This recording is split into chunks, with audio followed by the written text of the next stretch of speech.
It's nefarious, man. Like, the brain works in fucked up ways. The mind is one of the most deceiving, manipulative pieces of equipment, flesh, human bodies on earth. I never have trusted my brain. All of that weight lives in your head, and you are the decision maker. Psychology of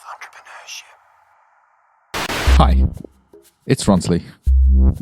On Friday the 13th of September, we released the first 2 volumes of this show in the pursuit of opening a conversation about what happens in the mind of an entrepreneur, artist, performer, or athlete. And as a current listener, a rating and a review on iTunes would help us get noticed. So please take a few seconds to do that. While I contemplate the effort that has gone into bringing you these perspectives from all across the planet by people who are quite accomplished in their field, I appreciate my effort in persisting with this project. There have been times, many times, that this audio almost never made it out. Things got hard and resources got tighter. Geography got in the way. Right now, I'm recording my voice in Santa Monica, California, sending it to Jake in Brisbane, Australia, to work on the audio. Claire works on the content from Israel while Shannon manages this whole project from Melbourne. Somehow, as a production team, we found a way to make it work. But every time things got hard and I questioned my sustainability as an entrepreneur, I remember the time Rochelle, James Whitaker, and I drove from Venice Beach in LA for an hour towards San Diego to interview this legend. Hi, this is Dave Meltzer, and I'm best known for the CEO that goes around the world helping people. When Dave walked into the room, we could feel him. I could, at least. I know that it's just such a crazy thing to say, but I did. I felt his compassion. I also felt his wisdom as soon as we started talking. It didn't even take a few minutes for him to drop this simple definition of entrepreneurship. It's very simple to me. Entrepreneurship is being able to monetize your dream, period. What people don't understand is they don't put the profitability component into entrepreneurship. Entrepreneurship has been glamorized. It's been celebritied, which is good for me, right? Because I'm one of the most well-known entrepreneurs. But the reason I'm an entrepreneur is the reason that Ray Kroc is one of my mentors of entrepreneurship. Is Ray Kroc was able to monetize dreams. Notice I say dreams, not his dreams. Right? So the McDonald brothers created the speedy service system that created McDonald's, was the scalable methodology that creates the great system. But Ray Kroc figured out through real estate how to become an entrepreneur.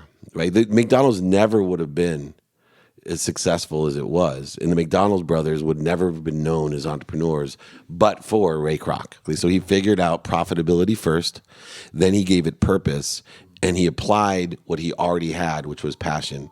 I'm really tired of the glamorization of entrepreneurship where people think, do what you love to do. Okay, which is it? Love what I do or make money from what I do by figuring out profitability? I love the idea of being in love with what I do, but I learned the hard way that loving what you do and making money from what you do are very different things. I would like to go on record to say that the number of people that have started their sentence with, my passion is, or I'm so passionate about, when asked about what their business does, is kind of getting out of control. I think the big illusion is imagining that doing what you love is equal to you being comfortable. Being comfortable and having it all come easy has got nothing to do with doing what you love. Love your activity, man, right? I don't care what you do, right? I always say, do what you do for charity, love what you do, be passionate about what you do. And what makes you an entrepreneur, if you're able to do that and monetize it. Because profitability comes first. Then if you can derive a purpose that has a social impact or helps other people, passion's simple. But I'm tired of people telling me, oh, I love football. I love sports. Come on, let's be serious. What percentage of people on earth don't love one sport? There is this paradox in entrepreneurship about loving what you do and getting paid to do it. This doesn't only apply to business. It's the same for an athlete. As an athlete, you could have all the talent in the world and love the sport with all your heart, but if you can't find a way to get paid to play, you'll have to do other things for survival. A few months ago, I cooked for a school friend of Rochelle that visited us in our home in Brisbane from overseas. She had just lost her father a few years ago and visited us with her brother and her mother. When we started eating, the compliments started to pour in about how good the food was. And in that moment of tasting the food, both mother and daughter recalled something that made them first laugh and then cry together. After witnessing all this, mother proceeded to tell me how my food made her daughter laugh for the first time in 2 years since they lost their dad. And how I should really consider opening my own restaurant. Well, so I've been there and I've done that. And I failed to make it sustainable. Dave, you have an example? Look, I love movies, right? I've always loved movies. I could not figure out a way until later in my life how to make money from movies. Right now, I executive produce TV shows, movies, etc. But it didn't happen until I figured out the profitability. I didn't go to Hollywood and waitress, and tell everyone I'm a really good actor. I just figured out how to use that same skills and knowledge and desire in order to be profitable. And the way that I am is through business. I entertain people all day long. And now because of social media, people are realizing, wow, this guy can act. He can inspire people because it's not what I say, it's how I say it. And I think the key component to entrepreneurship is to make money. What makes it great for me is to help people, though. So Dave kept repeating how much he wanted to help people, and those words aren't just stuff he says. He keeps his word. He really did not have to make time for this interview. So at this point in my interview, I wanted to get his advice on business, considering the kind of experience he brought to the table. The biggest piece of advice I give to entrepreneurs is the first thing you should do every day is figure out how you stay in business tomorrow. Because if you stay in business long enough, you're going to be more and more successful. Things evolve. There's no revolution in business. There are no overnight successes. Yeah. There isn't. You go, I sit with the top entrepreneurs in the world. None of us are overnight successes. And most of us have what other people believe failed more than anyone. It's like worse than baseball. This made me think about failure. Every couple of weeks, I take stock on what I've attempted that did not work out according to plan. It's just to remind me that it's not good or bad. It's just failure to complete or execute according to plan. When I cook, I create some of the most outrageous dishes that combine imagination, cuisines, and fresh ingredients. For example, my restaurant was Portuguese flavors with Indian spices, and I made up a lot of the things on that menu. Or my 7 deadly sins menu, which are 7 courses representing the 7 sins from greed to sloth. But I failed a lot. I've burnt more dishes and made more bad combinations of ingredients than I care to admit. Rochelle will tell you, I fail a lot. And ingredients get wasted, and we have to fry some eggs for dinner. I failed some of my exams, and I've aced some of them. Some of my creations have worked, some haven't. And every time they haven't, it has felt really, really uncomfortable. But it has been the thing that I've needed the most at the time. There are so many of these kinds of examples. I've published my book more than 3 years ago. I still haven't had a book launch. I've tried 3 times. It just hasn't worked out. And while I was thinking of all these things, Dave started to tell me how he lost $38 million. I can give you, just as a VC or an angel investor, which is a type of entrepreneur, I will take $22 million investments and I'll bang out one of them successfully. The other 19 of the 20 are dumped.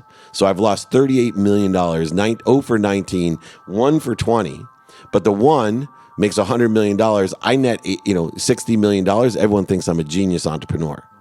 No, I figured out as long as I stay in business and I equitably make my investments that I can afford to learn the lessons of the other 19. And those lessons are all infused into one success that I have. I hope you're not thinking that I'm suggesting you throw a bunch of stuff at the wall and see what sticks. Dave is extremely clear about learning from 19 and fusing those learnings into number 20. But I suppose what we're trying to do more than ever is trying to control.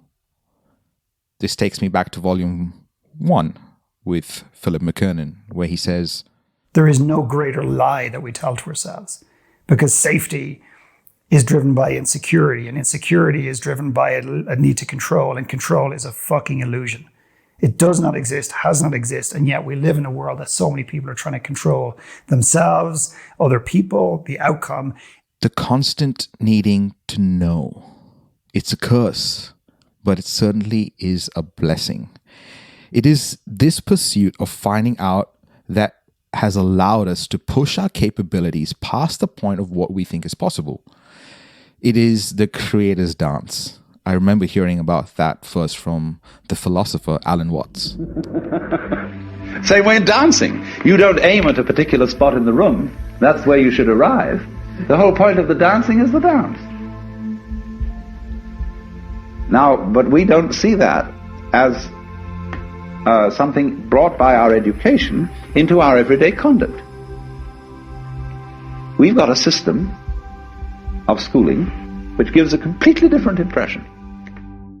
So the more you practice dancing, or put better, the more you dance, the more you enjoy it, right?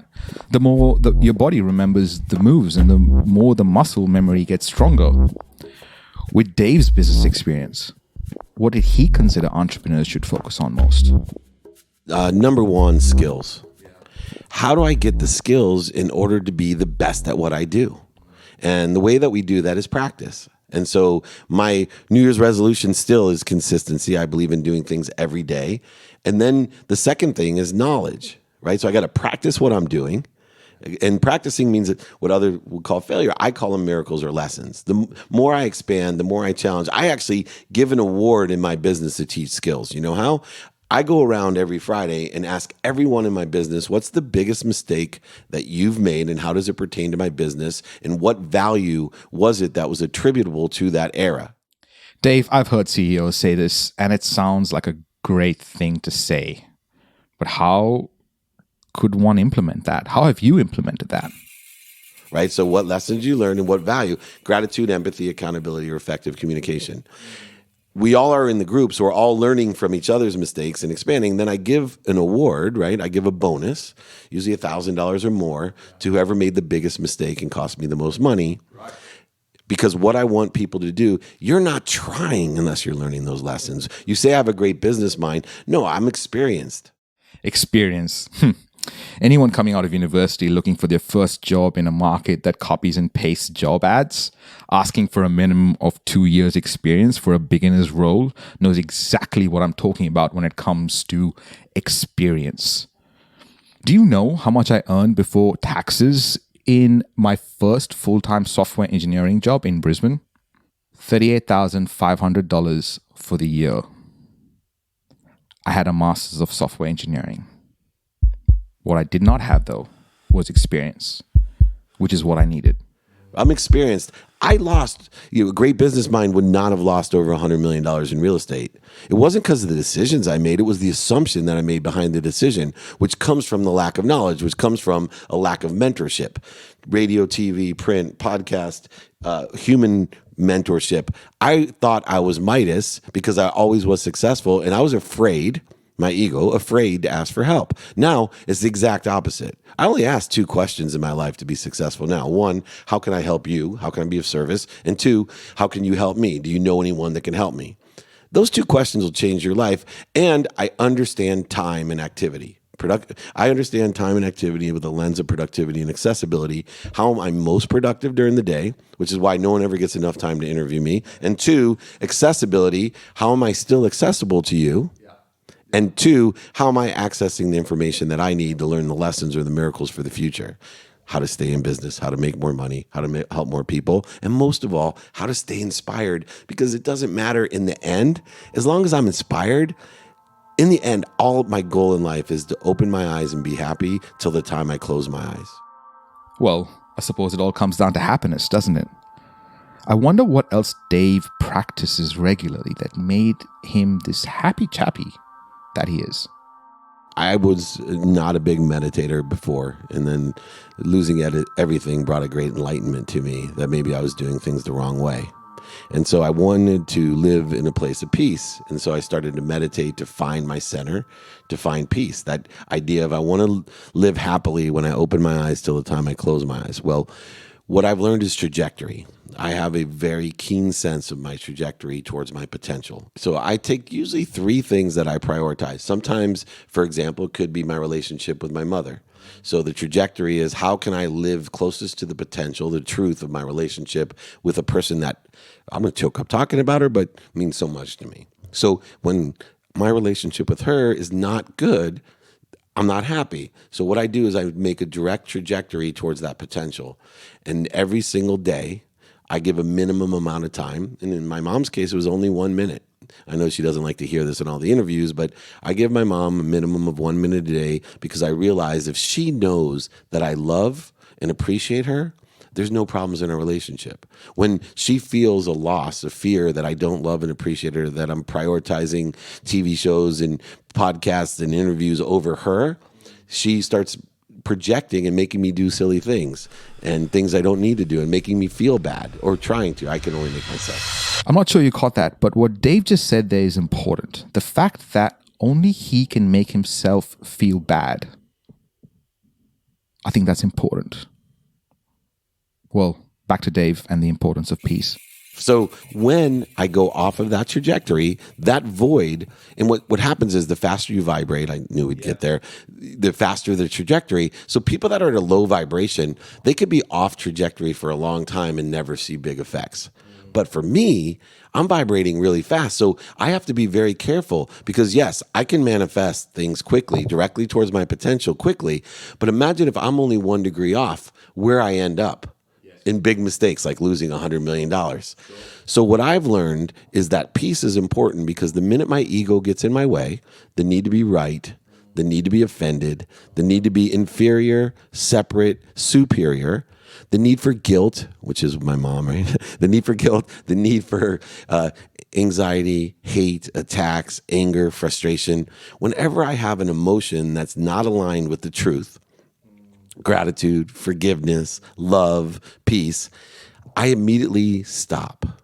Instead of escalating the problem, especially because I'm at a fast pace, I stop and go back to center. Yeah, I love this for a few reasons. Firstly, because I remembered what Alda Karen mentioned in Volume 3. Some thoughts that I would think would get me in a bad mood. And that's when I realized my thoughts of power. So whenever I would think about some embarrassing moment that happened to me when I was 14, I would immediately be in a bad mood. And I was like, whoa, my thoughts have a lot of power over me right now. What if things were happening that were putting me in a bad mood? And I was amplifying my obstacles because of the emotion I felt when a certain memory came back, which made me feel alone. Maybe. But secondly, because it has worked in the past for me when encountering obstacles.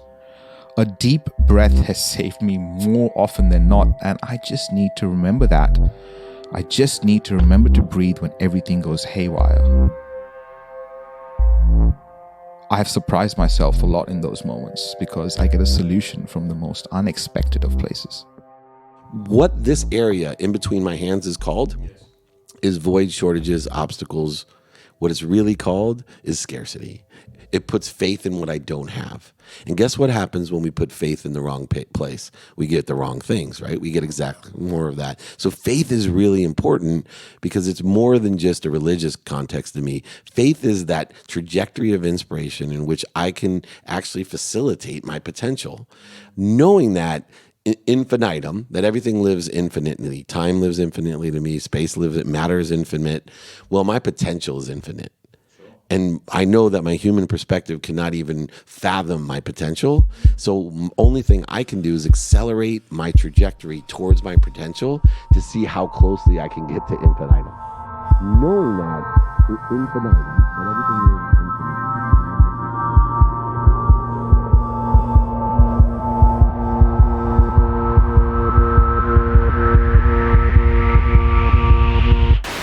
52% of workers in the US are not employed by large corporations. They're instead working for small businesses. Potential, infinitum, trajectory, big words. My brain just wanted to understand what he was saying exactly. Because of course my brain needs to know everything. Like, where should we be looking for answers? Other than the place where the answers actually exist. Yeah, so the analogy I use to help people with that is, imagine you lost your keys inside and it's 4 a.m. because I wake up at 4. So imagine you lost your keys inside and your home is dark, no lights on, you don't want to walk in, you don't want to wake anyone, it's dark. And so you go outside under the street light and you look outside under the street light for the keys. Guy walks by and says, "What are you doing?" "I'm looking for my keys." "Well, where'd you drop them?" "Oh, they're inside." That's what people do. They're always looking outside where it's light out and obvious out. And what we have to do, if you're going to have a great practice, study words. When I say this, I still Google the dictionary and I study the N words. Intellect, intuition, inspiration. Go down those words. It'll change your life. Then look up other words like the D words, depreciation, depression, right? There's certain words, and start living inside and realize that it's not just that you have enough. It's because I lived plenty of positive years in my life. I never was a victim. You know, I don't want to portray to anyone, because one of the happiest times in my life was growing up with a single mom and 6 kids. We poor, food stamp poor, but I had a great childhood. The only thing that sucked in my childhood was when I catch my mom unhappy or crying because she couldn't afford what she thought we needed and she felt bad. Otherwise, man, I wish I could provide the life that I was provided. That's how happy I was. You know, but you know, we can't teach that inward thought, that fulfillment. We always put this outward goal, and we're looking for this idea that I'm enough. There's enough of everything, but I think it's more. It's more than just enough. I lived in a world of just enough. And so everything was for me. And what happened was I got overfilled because I was good at manipulating and trading. So I had everything for me I wanted: houses, cars, boats, motorhomes, jet skis, beautiful daughters, beautiful wife. Everything was for me. And I thought, I'm a positive guy. Anything bad happened, that's okay. Everything happens for me. That's fine. But there's a greater world out there. It's called a world of more than enough. And in a world of more than enough that exists, and it's our job to access it, there's more than enough for everyone. There's an abundant universe with everything for everyone, and we don't all want the same things. And what I try to do is to inspire people that nothing is for you. Everything is through you for everyone. Appreciation, it's a flow, and that we have to learn to receive as much as we learn to give.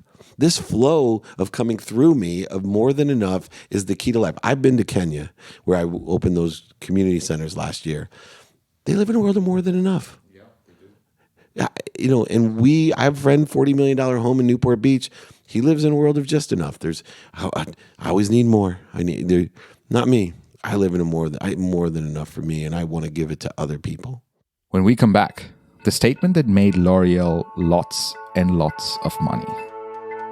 Because you're worth it.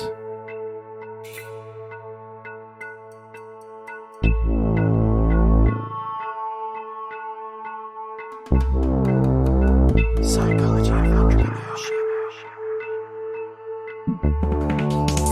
The main objective of this audio documentary is to bring together entrepreneurs and creatives who share similar values in a place where conversations can be had without judgment. A place where our listeners can give us constructive feedback to improve the show with topic and guest recommendations.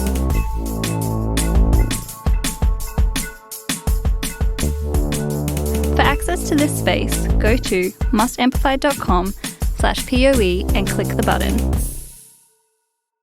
Before the break, Dave told us about living in a world of more than enough and having faith in the infinite. But what about the hard stuff? It can't be as simple as thinking, I live in a world of more than enough and everything becomes abundant all of a sudden. What if you believe that you don't deserve it? Before the break, I spoke about L'Oreal and their legendary phrase. We're worth it. Because I'm worth it.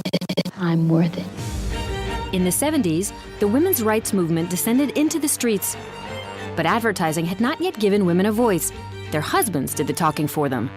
The hairspray that leaves hair feeling like hair. A 23-year-old advertiser came up with this slogan, "Because I'm worth it," and revolutionized the rules of advertising for an entire era.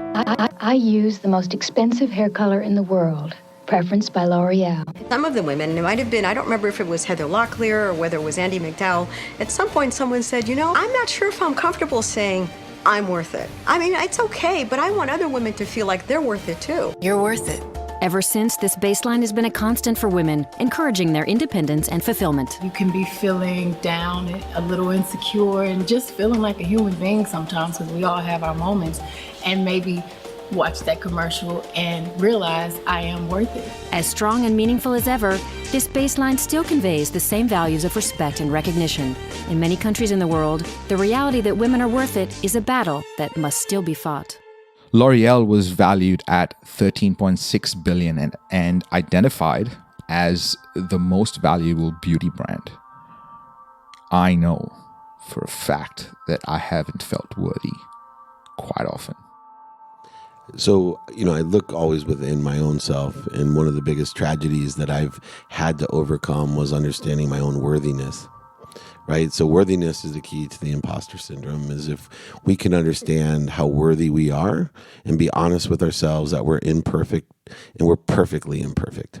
And taking great pride and gratitude in the fact that we are, and illuminating, we take all the power. Most people, there's two things they see that give me a distinctive place in content. One is my vulnerability, and other is my sincerity. Both are directly related to one thing. I'm transparent. I'm not authentic. Interesting statement this, just like when Philip McKinnon in Volume 1 said... Like somebody said to me in a podcast recently, how did you become so authentic? And I said, you're making an assumption I am. And they were totally thrown off. And they go, you mean you're not? And I said, I'm more authentic than I used to be, but I'm not even close to where I could be. Sorry, Dave, you were saying? I'm transparent. I illuminate the truth.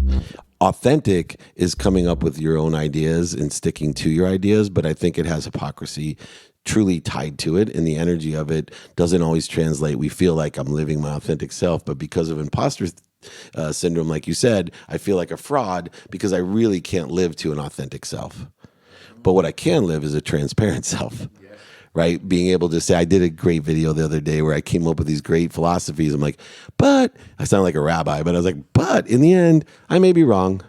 Yes. I came with all these great ideas, and everybody in the room shaking their head going, yeah, that's inspiration. I believe that. And then I kind of bummed him out because I would say something, a truth in my mind, my perspective being authentic, but then I would be transparent, which is much more powerful or sincere, by saying, but I could be wrong.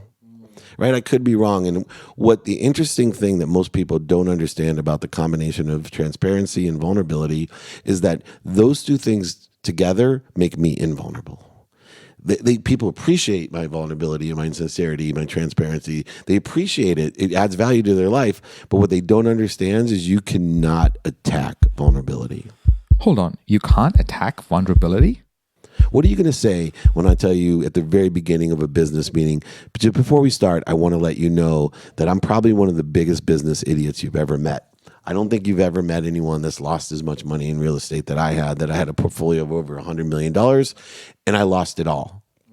And so I want to tell you up front. Now, I've taken all the power out of it. What are you going to say to me? You're an idiot?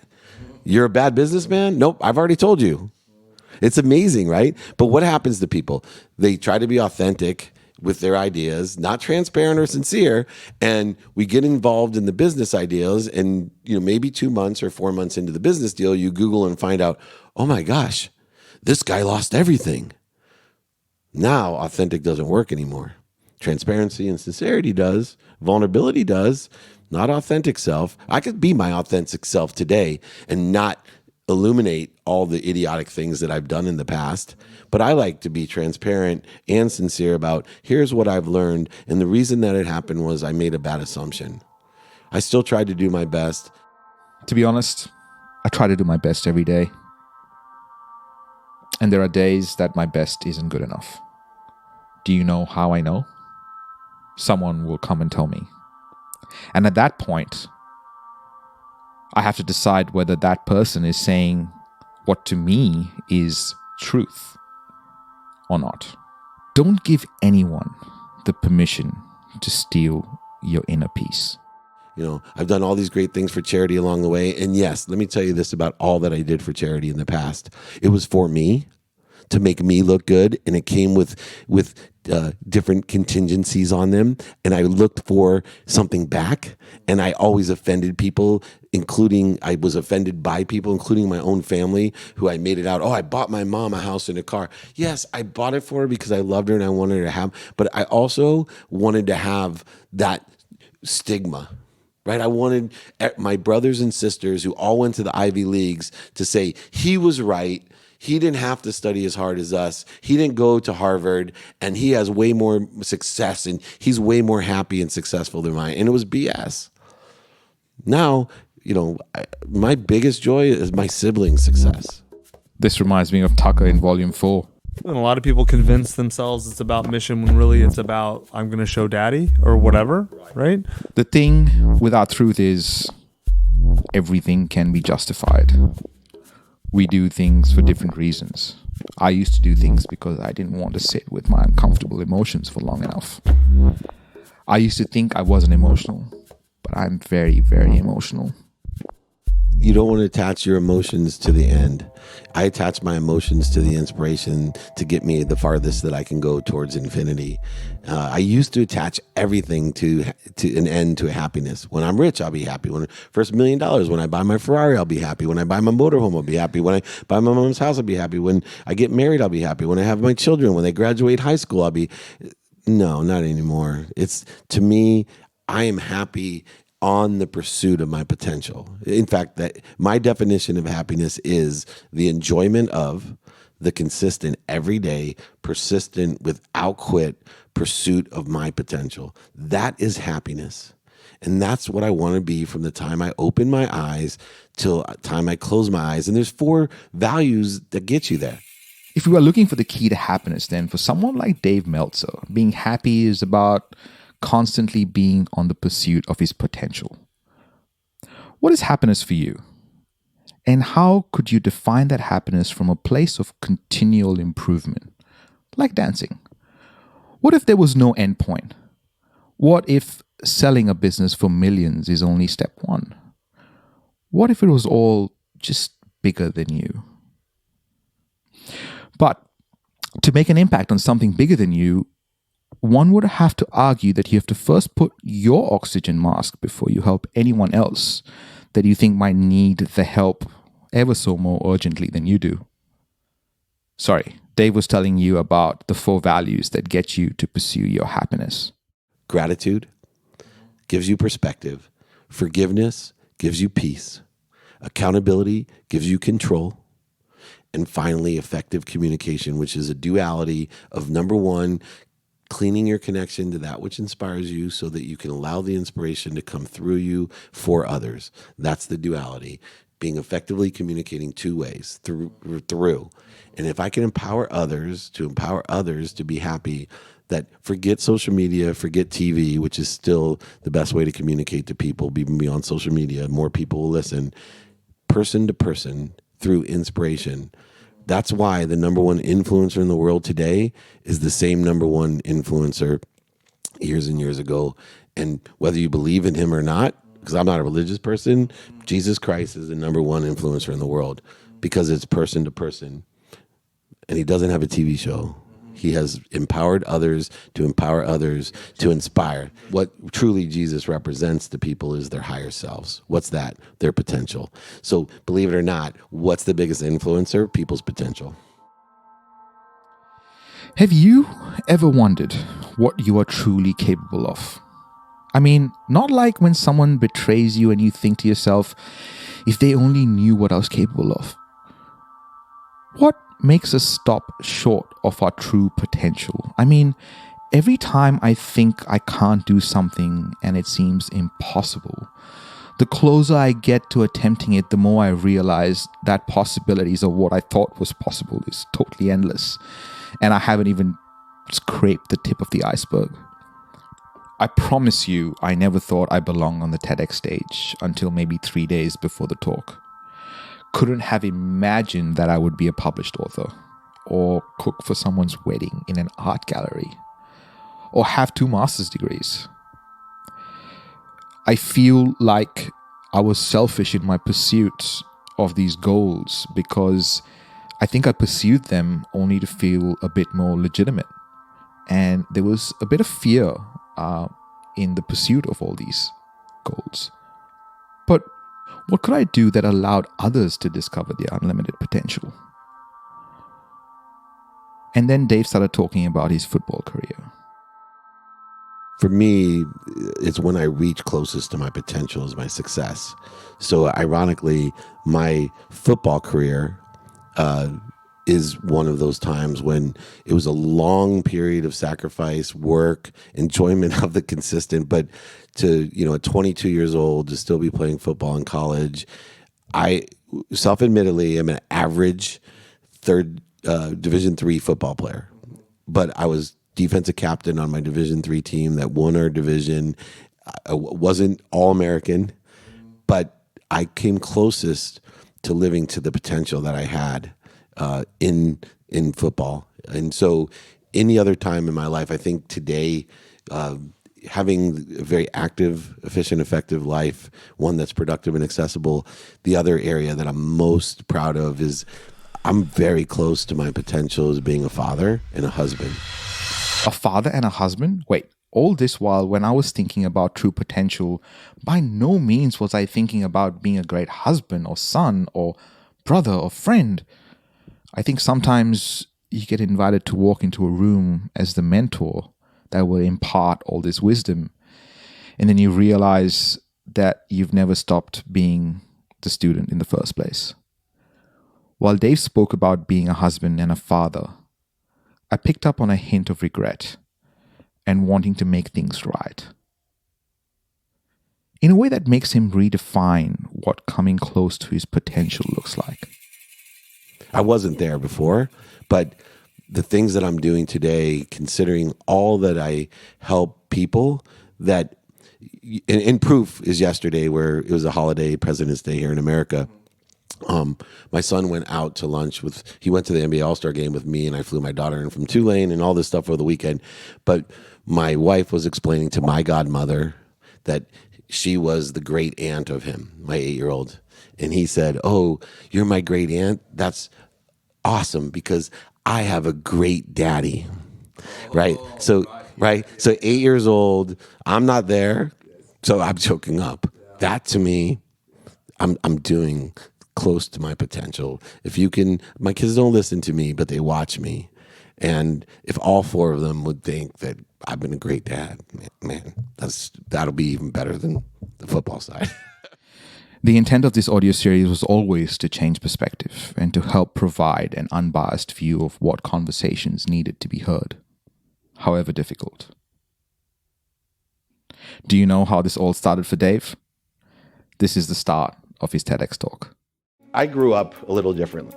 I wanted to be rich. My dad left when I was 5, and my mom was a single mom. And the only time that I wasn't happy was when I'd see my mom crying because, the car would break down or the dishwasher wouldn't work or she was unable to send any of us to summer camp or something we wanted to do.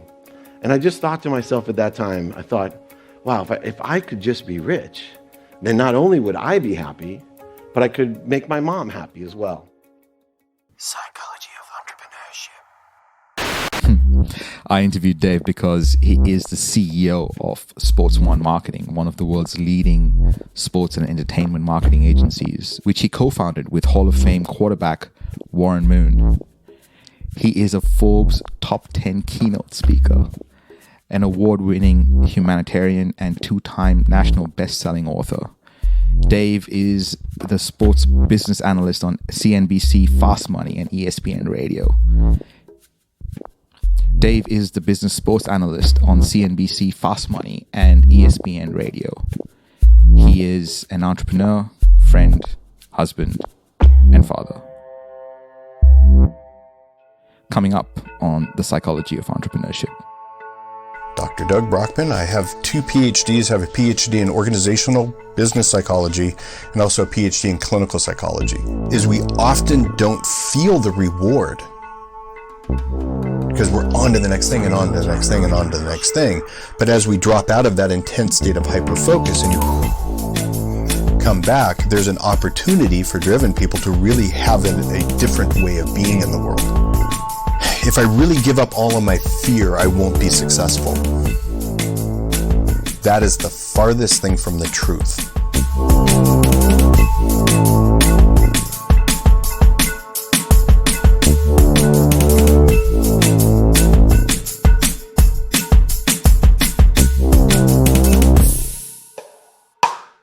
This is a Must Amplify production. Special thanks to every guest expert that has appeared on the show. Editing and sound design by Jake Ellison. Voiceover by Sonia Stone. Fact voiceover by Kaylee Bunnyman. Guest research and content by Claire Gould. Project managed by Shannon Morrison. Produced and hosted by me, Ronsley Vaz. For more episodes and where to listen, go to mustamplify.com/POE. Hey! It's Jake from Must Amplify. I'm the sound engineer for this volume of the Psychology of Entrepreneurship. I'm a part of the team that made this production come alive. I work as a part of a global team with our studios and headquarters based in West End, Brisbane, Australia, the land of the drop bear. For more about the cool stuff we're up to and to work out of our studios, go to mustamplify.com. You still listening? Thanks for sticking around. Here's a little gift for you. Ladies and gentlemen, this is take 2. In case it's not on the record, Jake fucked up. Like, where should we